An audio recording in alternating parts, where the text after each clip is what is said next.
Kulul hayawanat tahirah bil hayah najisah bil maut. Hewan-hewan yang semasa hidupnya dia suci, kalau dia mati menjadi najis karena sebab mati. Illa al-kalb wal khinzir. Anjing dan babi hidup matinya tetap najis. Maka ada Ustaz Salafi menyebut bahwa anjing dan babi kulitnya bila sudah disamak suci. Memang orang Salafi tak bisa bicara masalah jihad sebab masalah taharahnya sudah selesai. Kata orang yang sama yang mengatakan bahwa kita tidak perlu mensupport orang-orang Palestina, tidak perlu boikot Israel. Dia tak paham dia mana yang musuh, mana yang bukan musuh. Justru di musuhnya umat Islam. Kita yang murid Nabi di musuhnya dia. Israel jelas membunuh orang Palestina, disupport dia, dibela dia. Tak paham dia mana musuh. Maka Bapak Ibu yang selama ini terpapar dengan pemikiran Salafi, yang pemikiran Wahabi, sadar-sadarlah. Sudah nampak sekarang dalam masalah Palestina itu banyak sekali yang janggal dari mereka. Termasuk Salafi yang ada di Riau, aneh-aneh.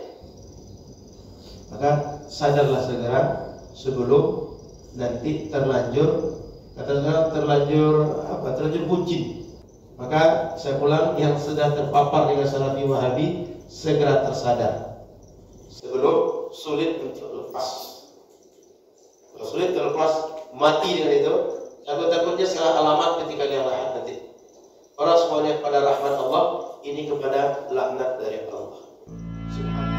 Bismillahirrahmanirrahim. Sedikit mengingatkan bahwa ketika kita disebut bermadhab Syafi'i, itu maknanya bahwa kita mengatakan saya beribadah kepada Allah mengikut Imam Syafi'i berdasarkan ijtihad beliau.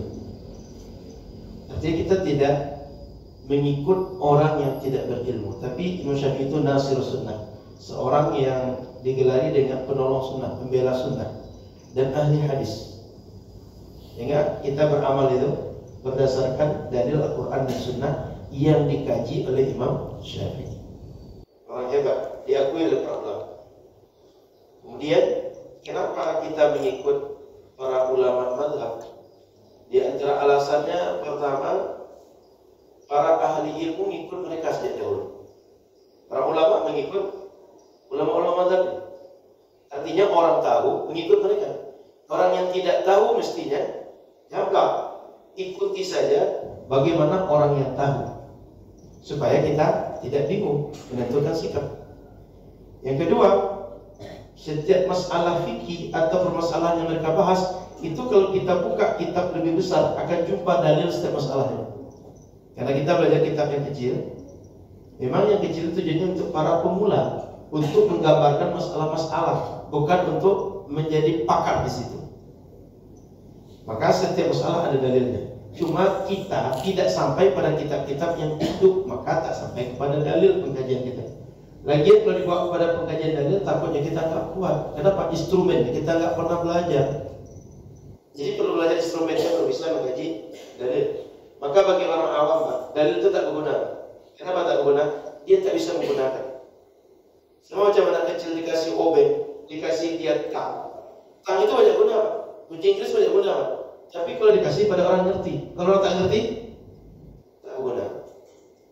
Gendek itu nikmat dimakan, tapi dikasih pada bayi yang masih ASI, jangankan dia makan, nengok pun tidak dia, tak ngerti dia.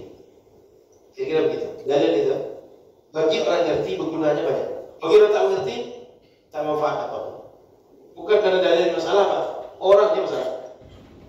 Dan itu alasan selanjutnya, kitab-kitab yang mereka tulis sampai sekarang sampai pada kita itu rata-rata kitab-kitab yang sudah diverifikasi oleh para ulama, sehingga keabsahannya tidak perlu kita takutkan dan kita ragukan. Sudah banyak orang yang kritisi dan menjelaskan ini masalah, ini tidak, ini yang diamalkan, itu tak diamalkan, sudah banyak. Maka paling aman itu mengikut para ulama seperti Imam Syafi'i. Kalau kita sendiri mengkaji Quran dan Sunnah, jangan-jangan sampai meninggal tak pernah kita bisa sholat. Kenapa? Mengkaji apa dalilnya bahwa wudhu itu masuk 3 kali, apa dalilnya wudhu itu pakai air. Jangan-jangan sampai meninggal tak selesai kita mengkaji dalil. Kenapa? Tidak tahu di mana tempat pembahasannya. Lalu kalau sudah ketemu pun, ini bisa diamalkan atau tidak? Sahih atau tidak? Tak kuat menyelesaikan. Maka Bapak Ibu beramal dengan mazhab fikih itu ringan. Saya masuk pada masalah saya singgung tadi. Ada yang mengatakan bahwa kalau ada orang memakai kulit babi, sepatu misalnya, atau kulit berasal dari kulit anjing, itu suci katanya. Sementara para ulama fikih mayoritas mengatakan bahwa kulit anjing, kulit babi itu meskipun disamak itu tidak akan menjadi suci. Saya tidak tahu buku kita di halaman berapa, tapi buku kita bagian awal ada. Pembahasan besarnya masih di awal-awal Pak. Kita butuh haram. Setelah pembagian 7 macam air. 14 Pak ya? Ada dari situ itu wal juludul maitati tadhuru bid-dibagh illa jildal kalbi wal khinzir. Semua hewan yang suci itu bila yang semasa hidupnya dia tidak suci pun itu boleh disamak dagingnya dan halal untuk kita pakai kecuali apa katanya khinzir wal kalb, anjing dan babi. Wa ma tawallada minhuma, dan apa saja hewan yang lahir dari hubungan keduanya, atau satunya adalah babi atau satunya anjing. Itu tidak dasar seperti apa? Artinya adalah bahwa daging kulit babi, kulit anjing mau diproses apapun, mau disamak secara klasik atau modern, disamak itu dibuangkan darah, dibuangkan daging, dibuangkan lemak, lendir, sehingga tinggal kulit saja. Itu disamak namanya. Bila dibersihkan, tinggal kulitnya saja lagi, itu tetap statusnya najis. Saya ulang, dalam mazhab Syafi'i dan mayoritas ulama statusnya tetap najis. Itu kita ada. Masih bab taharah pembahasannya, tetap najis. Makanya hari ini kita tak boleh bila ada kulit babi, kulit anjing jadi sepatu, jadi ikat pinggang, jadi baju, jadi dompet, itu orang muslim tak boleh membawa itu dan tak boleh dia gunakan untuk sholatnya karena dia bawa najis. Statusnya tetap najis. Maka kata para ulama mazhab Syafi'i, fa huwa najisun fi halatil hayah. Dia najis ketika masih hidup, wa halatul maitah, dan ketika matinya. La yajuzu lintifa' bi jildihi, tak boleh kita mengambil manfaat daripada kulitnya, au lahmihi, dagingnya, au sya'rihi, bulu-bulunya, au azmihi, atau tulangnya, wa idnu bigha, meskipun disamak. Itu jelas pada Syafi'i begitu. Lianna najasatal kalbi wal khinzir mughallazah, karena najis babi dan anjing mughallazah. Qala Allah Ta'ala fa innahu rijsun, kata Al-Quran innahu rijs, daging kulit babi dan anjing bagian pada rijis, najis, tak menjadi suci. Kemudian Bapak Ibu yang dirahmati Allah SWT, kulul hayawanat tahirah bil hayah najisah bil maut. Hewan-hewan yang semasa hidupnya dia suci, kalau dia mati menjadi najis karena sebab mati. Illa al-kalb wal khinzir, anjing dan babi hidup matinya tetap najis. Fan najasatu daimah, status najisnya berkekalan, hidup dan mati tetap najis. Kata Nabi di antara dalilnya, tahuru ina'i ahadikum idza walagha fihi al-qalb ay yaghsilahu sab'a marratin ulahunna bit-turab. Barang-barang kalian bila disentuh, bila dijilat oleh babi, oleh anjing, itu tak akan suci kecuali kalau dibasuh 7 kali, satu diantaranya tanah dicampur dengan air. Jadi ini menjadi sebab dia najis mughallazah. Hadisnya jelaskan najis mughallazah. Maka hewan-hewan yang lain kalau najisnya tidak mughallazah, semasa hidup dia tidak bisa dimanfaatkan, kalau mati nanti dia semasa hidup dia suci, kalau mati dia menjadi najis. Tapi ada hewan hidup dan matinya tetap najis, babi dan anjing. Maka ada Ustaz Salafi menyebut bahwa anjing dan babi kulitnya bila sudah disamak suci. Hati-hati dengan itu. Karena Bapak Ibu dirahmati Allah Subhanahu wa taala, memang orang Salafi tak bisa bicara masalah jihad sebab masalah taharahnya belum selesai. Kata para ulama, kenapa bab jihad itu paling ujung? Agar jangan bicara jihad orang yang belum selesai membahas masalah taharah. Taharahnya belum selesai, belum tuntas, ini jam salat tak paham dia, sehingga menyalahi pendapat para ulama yang muktabar dalam masalah hukum. Yang bicara bukan orang yang muktabar. Muktabar itu orang yang diakui. Orang yang tak belum diakui membantah atau berbeda dengan orang yang diakui secara hukum Islam.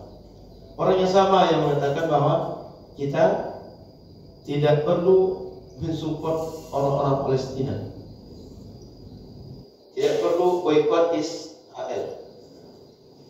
Dia tak paham dia mana yang musuh, mana yang bukan musuh.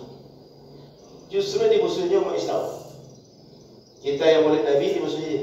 Israel jelas membunuh orang Palestina, disupport dia, dibela dia. Tak paham dia mana musuh. Macam punya senjata, ini untuk keluar amunisi, dia simpangkan. Senjatanya harus ke depan, dia ginikan. Saudara di samping yang kanan. Itulah kira-kira gambar orang-orang Salafi. Maka Bapak Ibu yang selama ini terpapar dengan pemikiran Salafi, yang pemikiran Wahabi, sadar-sadarlah. Sudah nampak sekarang dalam masalah Palestina itu banyak sekali yang janggal dari mereka. Termasuk Salafi yang ada di Riau, aneh-aneh. Maka sadarlah segera sebelum nanti terlanjur, katakanlah terlanjur buncit. Payah untuk keluar, payah untuk sadar. Sadar-sadarlah sebelum terlanjur untuk mencintai, payah untuk lepas. Ujung-ujungnya hati keras dan semua muslim dianggap musuh. Mestinya Nabi Muhammad ajarkan sahabat kalau sesama muslim itu ruhama bainahum, saling sayang di antara mereka. Asyidda'u 'alal kuffar. Nabi ajarkan tegas keras kepada orang kafir. Ini pada orang kafir, pro. Kepada orang muslim yang maulid disebut dengan kafir, disebut dengan bid'ah. Orang yang berdoa di kubur disebut dengan kuburiyun, disebut dengan orang musyrik. Kenapa jelas kafir tidak muslim? Yang muslim jelas sholat, bertauhid, sholatnya sama, samping-sampingan kalau sholat itu. Maka saya ulang, yang sedang terpapar dengan Salafi Wahabi segera tersadar sebelum sulit untuk lepas. Kalau sulit terlepas, mati dengan itu. Takut-takutnya salah alamat ketika dia lahat nanti. Orang semuanya kepada rahmat Allah, ini kepada laknat dari Allah. Subhanakallah wa bihamdika, asyhadu an la ilaha illa anta, astaghfiruka wa atubu ilaika. Assalamualaikum warahmatullahi wabarakatuh.